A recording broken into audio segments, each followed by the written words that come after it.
Hi, this is Teia Golden, and on this channel we talk about all things McCall.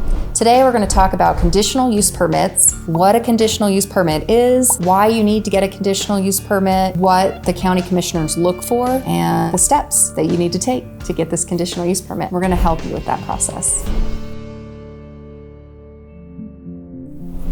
So the first thing we're going to talk about is why you need a conditional use permit and what a conditional use permit is. Well, Valley County has decided to go with a more general zoning plan, and it's just called county zoning. So anything that has county zoning or that you want to use the property in a different way than how it is zoned, you would need to file for a conditional use permit. Conditional use permits outside of the city limits in Valley County cost $250 to apply for it. You would get the form from Planning and Zoning. You'll also be able to get the form in the link of the description of this video. What is a conditional use permit? A conditional use permit is something that you would apply for through the county if you were looking at doing something different than how your property is currently zoned. Majority of the properties that are in the county are zoned as a county zoning. With county zoning, you can build a single residential family home, or you could use it for agricultural purposes. If you're doing anything outside of those two, you're pretty much going to need a conditional use permit. So the next thing you're going to want to know is how you need to file for this conditional use permit. Because say you want to build a few rentals or anything more than one single family. If you want to have a ranch or any type of business or commercial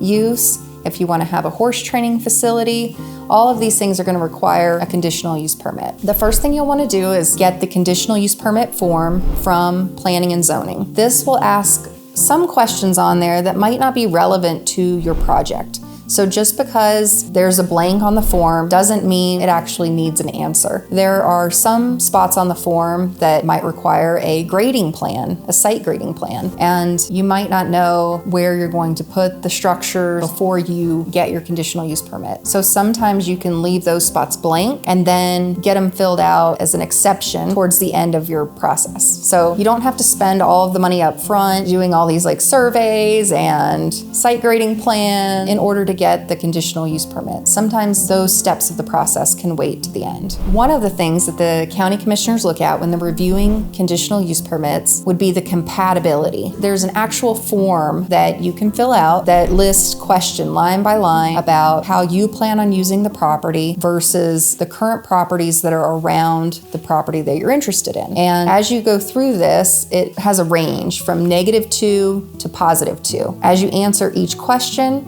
it'll give a total score at the end, and that'll be your compatibility rating. The higher the compatibility rating, the greater chance you have of having your conditional use permit approved. The lower the compatibility rating doesn't necessarily mean you wouldn't get it approved. It would just be less likely. So that's something to consider when you're purchasing a property and wanting to apply for a conditional use permit. If you want a copy of the compatibility rating chart and the questions that they ask, I have a copy of that on my website, and there's a link in the description below. One of the most important things on the conditional use permit would be the driveways or the access to the property. And what the county commission is looking for here is that whenever you're building something, there could be a time where emergency vehicles are going to need to get in and out of that property. So they want to make sure that the roads are big enough or the driveways, and that the emergency vehicles will be able to get in and easily, make a U-turn and come out. Or if there's a full pass through where they don't have to make a U-turn, that would be more preferable. They look for your lighting plan. They want to make sure that, in applying for a conditional use permit, whether it's storage buildings or multiple residents, that you're not going to have lights that are disturbing the neighbors. For instance, there's a storage building that's trying to pass now, and that's one of the concerns that they're talking about, is how that storage lighting is going to shine onto the neighbors' homes. So they're looking for downward facing lighting, stuff that doesn't shine out and avoids light pollution. One space on the conditional use permit that you can't leave blank is how you plan on getting utilities to the property.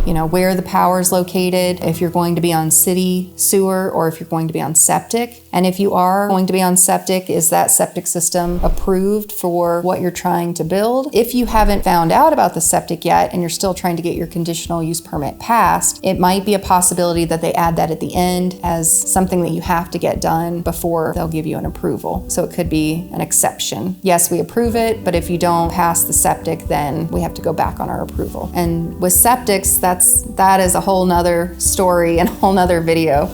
So if you're interested in how to get approved for a septic, you might want to watch my other video on how to get a septic approved in Valley County. So once you have the conditional use permit filled out, then you're going to want to call the county clerk to get onto the county commissioner's schedule. In between, when your paper is turned in and you're on their schedule, they are sending letters out to everybody within a certain mile radius of this project to see if it's going to bother anyone. If it does, those people have an opportunity to show up at your hearing and speak about why it might be a concern that you're carrying on with whatever type of project that you want to do. And the county commissioners are pretty good about listening to both sides. They do notice when it's the same person that's continuing to come up and speak out against every single conditional use permit that's out there. These conditional use permit processes or trials usually take place once a month or once every other month. So once you get on their schedule, you can speak in front of them. I think that the process of going through a conditional use permit as zoning is actually a pretty decent process, and it's thorough. It does, allow for people to build different types of things that might not fit under just a regular standard zoning process. So the last step of the conditional use permit process is you have filled out your paperwork, you've had your trial, you've let all the neighbors speak about it, and at that time it either passes or doesn't pass. If your conditional use permit passes and gets approved, then you're done with the process and you can just start on with your plans. And say worst case scenario, it doesn't get approved. You still have another shot to change your plans to address the concerns that they have. You could also, maybe you just didn't communicate clearly enough and there was something you felt was misunderstood. You still have another chance to come before the county commissioners again and just give it one last shot of getting your plans approved. If at that time they're not approved, then it's a scratch deal and you've got to start over with a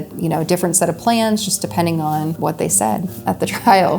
But that's it. So hopefully this has given you more information about conditional use permits, the process that it goes through. The main thing is that you don't have to fill out every single thing on the form. And one additional thing to note is that conditional use permits are transferable. So if somebody builds a bunch of rentals on one lot, or if something was zoned single family and now it's operated as commercial, that property will continue to be able to operate under those conditions in perpetuity. So thanks for watching this video about conditional use permits. I hope this video gave you some clarity about how conditional use permits operate and the process that you have to go through.